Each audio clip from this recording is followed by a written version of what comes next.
아모스 4장 4절부터 13절까지 아모스 4장 4절로 마지막 13절까지 말씀을 받겠습니다. 1277면입니다. 아모스 4장 4절입니다. 너희는 베델에 가서 범죄하며 길갈에 가서 죄를 더하며 아침마다 너희 희생을 3일마다 너희 11조를 드리며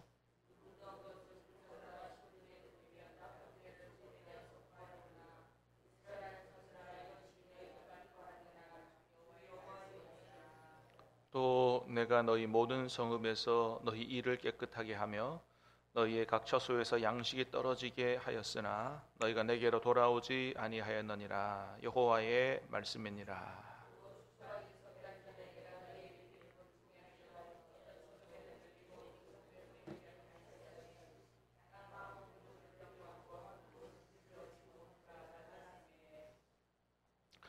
두세 성읍 사람이 어떤 성읍으로 비틀거리며 물을 마시러 가서 만족하게 마시지 못하였으나 너희가 내게로 돌아오지 아니하였느니라. 여호와의 말씀이니라.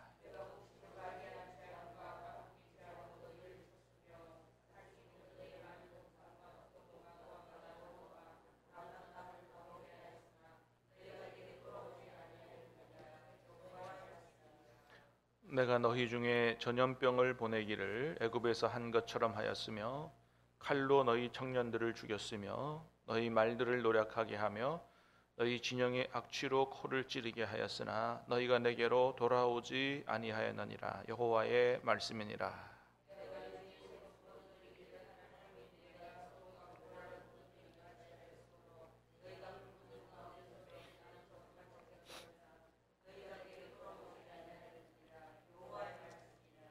그러므로 이스라엘아, 내가 이와 같이 내게 행하리라. 내가 이것을 내게 행하리니 이스라엘아, 내 하나님 만나기를 준비하라. 보라, 산들을 지으며 바람을 창조하며 자기 뜻을 사람에게 보이며 아침을 어둡게 하며 땅의 높은 데를 밟는 이는 그 이름이 만군의 하나님 여호와이시니라. 아멘. 자, 오늘 말씀은 위선적인 종교 행위에 빠져서 회개할 줄 모르는 그런 북이스라엘에게 하나님께서 최후 통첩을 날리시는 그런 내용이 기록이 되어 있습니다. 자, 4장 4절 말씀 다시 한번 5절까지 2절 보겠습니다. 시작. 너희는 베델에 가서 범죄하며 길갈에 가서 죄를 더하며 아침마다 너희 희생을 3일마다 너희 11조를 드리며 순제로 드리며 낙헌제를 소리내어 선포하려무나 이스라엘 자손아, 이것이 너희가 기뻐하는 바니라. 주 여호와의 말씀이니라. 아멘. 북이스라엘의 문제가 어디 있었는가? 4절 5절에 아주 하나님이 분명하게 말씀을 하십니다. 자, 베델에 가서 범죄하며 길갈에 가서 죄를 더하며. 자, 베델과 길갈은 제단이 있는 하나님을 예배하는 그런 장소였습니다. 하나님 앞에 가서 베델에 가서 예배하고 길갈에 가서 예배하는데 어떻게 예배를 해요? 아침마다 너희 희생을 3일마다 너희 11조를 드리며. 하나님 앞에 가서 예배하는데 일주일에 한 번 가서 예배 드리는 게 아니에요. 어떻게 예배했어요? 아침마다 가서 예배를 드리는 거예요. 그러니까 뭐 우리로 말하면 새벽기도 한 번도 안 빠졌다 이렇게 얘기할 수 있을까요? 두 번째 뭐예요? 3일마다 너희 11조를 드리며. 수요 예배도 한 번도 안 빠지고 11조를 한 달에 한 번 드리는 게 아니고 어떻게 해요? 3일마다 한 번씩 드렸다는 거예요. 그러니까 여러분, 우리가 뭐 새벽기도 나와서 헌금을 드리진 않지만 이 사람들은 어떻게 했다고요? 새벽기도 갈 때마다 이 헌금 드렸고요. 3일 수요 예배에 가서는 11조를 드렸다는 거예요. 그러니까 여러분 생각해 보세요. 매일 가요? 헌금도 가져가요? 3일마다 11조를 드려요. 그러니까 얼마나 열심히 하나님 앞에 예배를 드렸으며 하나님 앞에 가서 예물 드리기를 얼마나 지극정성으로 했다는 것을 보여주는 겁니다. 그러니까 지금 이 북이스라엘 사람들의 예배의 문제는 정성의 문제가 아니에요. 지극정성을 다해서 하나님 앞에 예배를 드리고 예물을 드린 겁니다. 우리가 보통 예배에 대해서 설교할 때 어떻게 설교해요? 좀 정말 진정으로 예배를 드리자. 하나님께서 기뻐 받으시도록 정성을 다해서 예배를 중요하게 여기고 늦지 말고 예물도 잘 준비하고, 그죠? 이 정성의 예배를 강조하잖아요. 근데 아모스서가 보여주는 건 뭐냐 하면 정성을 다해서 준비해서 하나님 앞에 예배와 예물을 드린다고 해서 하나님이 다 기뻐 받으시느냐? 아니라는 것을 얘기해 주는 거예요. 이들의 예배는 정성이 없는 예배가 아니고 정성으로 드린 예배인데 하나님이 안 받으신다는 거예요. 5장에 가면 분명히 얘기하십니다. 안 받으신다고 말씀하세요. 문제는 뭐예요? 예배를 하나님 앞에 정성으로 예물을 준비해 드리면서도 계속해서 죄를 지었다는 거예요. 베델에 가서 범죄하며 길갈에 죄를 더하며, 이들이 지은 죄는 어떤 죄냐? 이 앞에서부터 쭉 나왔던 죄, 호세에서부터 연결되는 겁니다. 호세여서 아모스서는 동시대에 활동한 선지자들이 기록한 것이기 때문에 그들이 하나님 앞에 지은 죄 중에 하나는 뭐냐면 힘없고 연약한 자를 짓밟고 착취하고 그렇게 한 거예요. 여러분, 하나님께서 우리에게 가장 원하시는 게 뭐예요? 하나님을 사랑하고 이웃을 사랑하는 거거든요. 번제보다 순종을 원하고 하나님 아는 것을, 인애를 하나님이 원하신다 그러잖아요. 나는 번제보다 인애를 원하신다, 사랑을 원하시는 거거든요. 자, 그런데 이 사람들은 교회는 열심히 나오고 예배는 열심히 드렸는데 세상에서는 어떻게 해요? 아주 악하게 돈을 벌었다 이거예요. 가난한 사람들, 힘없는 사람들 착취하고 월급도 잘 안 주고 이렇게 했다는 겁니다. 그러면서 하나님 뭐라 그러시냐면 5절에 뭐라 그러세요? 이것이 너희가 기뻐하는 바니라. 자, 누룩 넣는 것을 불살라 수은제로 드리며 낙헌제를 소리내어 선포하려무나. 그러니까 열심히 예배를 드리는 거죠. 예물 드리는 거죠. 이스라엘 자손은 이것이 너희가 기뻐하는 바니라. 그러니까 그 예배는, 북이스라엘 사람들의 열심히 있는 예배, 정성스러운 예배는 누구를 기쁘게 하는 것이었다? 자기를 기쁘게 하는 거지 하나님을 기쁘시게 하는 예배가 아니었다는 겁니다. 그러니까 여러분, 우리가 열심히 예배를 드리고 찬양을 드려도 그냥 우리가 기뻐할 만한 예배로 끝나면 안 되는 겁니다. 예배의 본질은 누가 기쁘게? 하나님이 기뻐하시는 예배를 드려야 이게 진정한 예배가 되는 거거든요. 그래서 우리 정말 하나님께서 어떤 예배를 원하시는가를 잘 깨달아 알아야 된다라고 하는 거죠. 사랑하는 여러분, 다시 한번 축복합니다. 우리가 드리는 모든 예배가 정말 우리 하나님께서 기뻐 받으시는 예배가 될 수 있기를 주님의 이름으로 축복합니다. 거기에 은혜와 복이 오는 거 아니겠어요? 그죠? 하나님이 기뻐하시는 예배가 되어야 된다. 자, 그렇게 되려면 어떤 예배가 되어야 된다고요?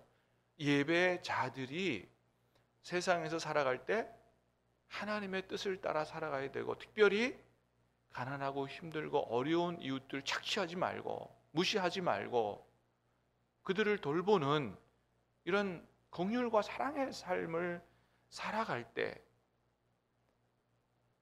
많은 헌금이 아니라도 바르고 정직하게 돈을 번 적은 예물로 하나님 앞에, 깨끗한 예물로 하나님 앞에 헌금할 때 하나님이 그런 예배를 기뻐 받으시는 거지, 무조건 하나님이 많은 헌금을 드린다고 기뻐 받으시는 게 아니다라고 하는 것이요.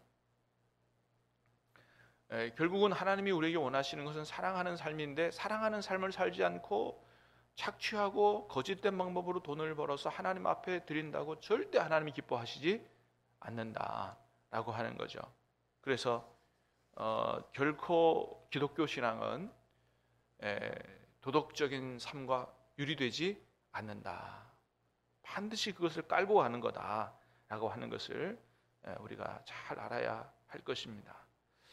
자, 그러시면서 그래도 하나님이 이스라엘 백성이 회개하고 돌아오기를 얼마나 원하셨는지 하나님의 마음을 우리가 알 수가 있어요. 자, 6절 말씀 시작. 또 내가 너희 모든 성읍에서 너희 이를 깨끗하게 하며 너희 각 처소에서 양식이 떨어지게 하였으나 너희가 내게로 돌아오지 아니하였느니라. 여호와의 말씀이니라. 이걸 5번을 반복해서 말씀하세요. 이렇게 했지만 너희가 내게로 돌아오지 않았다. 그러니까 하나님께서 회개하고 돌아오도록 하기 위해서 경고하고 사인을 여러 번 주셨어요. 근데 못 알아차리는 겁니다. 그 중에 하나가 뭐예요? 너희 양식이 처소에서 양식이 떨어지게 했다. 먹고 살기 힘들게 했다는 것이요. 그러면 이렇게 고통이 올 때 이게 무슨 하나님의 뜻인가를 바로 깨달아 알고 내가 무슨 잘못을 했나 회개하고 돌아가야 되는데 안 돌아왔다는 겁니다. 자, 7절 8절도 볼까요? 시작.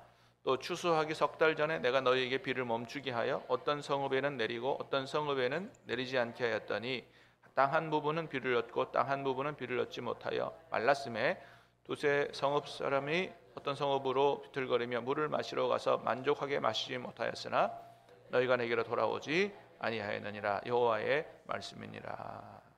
추수하기 석 달 전에 내가 너희에게 비를 멈추게 하여. 이게 늦은 비거든요.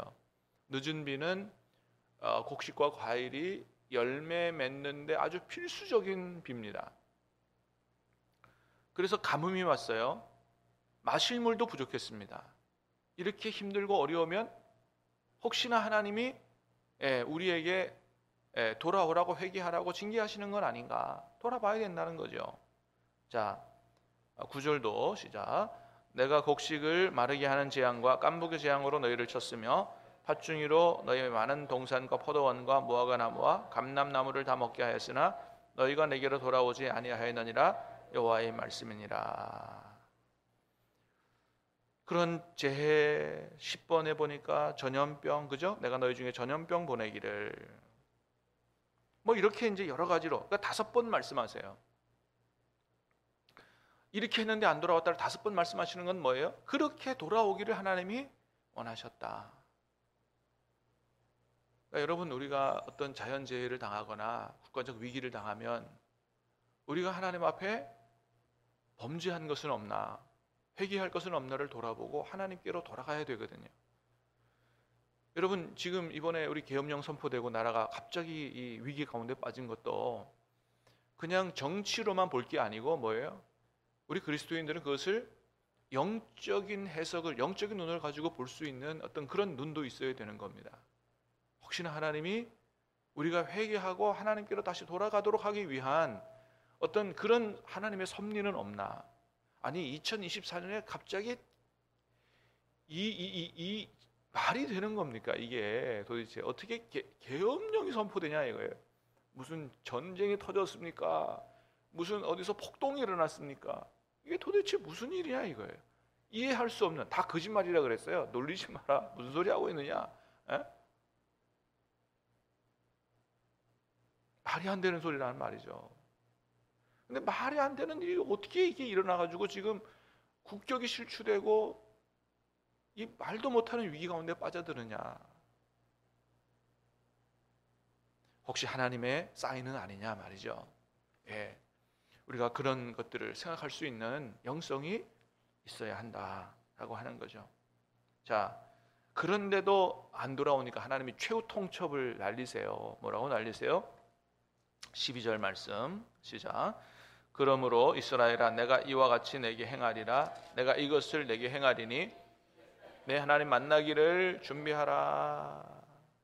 이스라엘아, 내 하나님 만나기를 준비하라. 여러분, 하나님 백성이 하나님 만나는 건 뭐예요? 이게 기쁘고 즐거운 일이잖아요. 근데 오늘 말씀 가운데서는 이게 기쁘고 즐거운 일이에요? 아니잖아요. 그래서 여러분, 꼭 성경은 앞뒤 맥락을 따라 읽어야 되는 거예요. 앞뒤 맥락 없이 하나님 만나기를 준비하라 그러면 뭐예요? 이거 기쁘고 좋은 일인지 생각하지만 이 지금 상황은 뭐예요?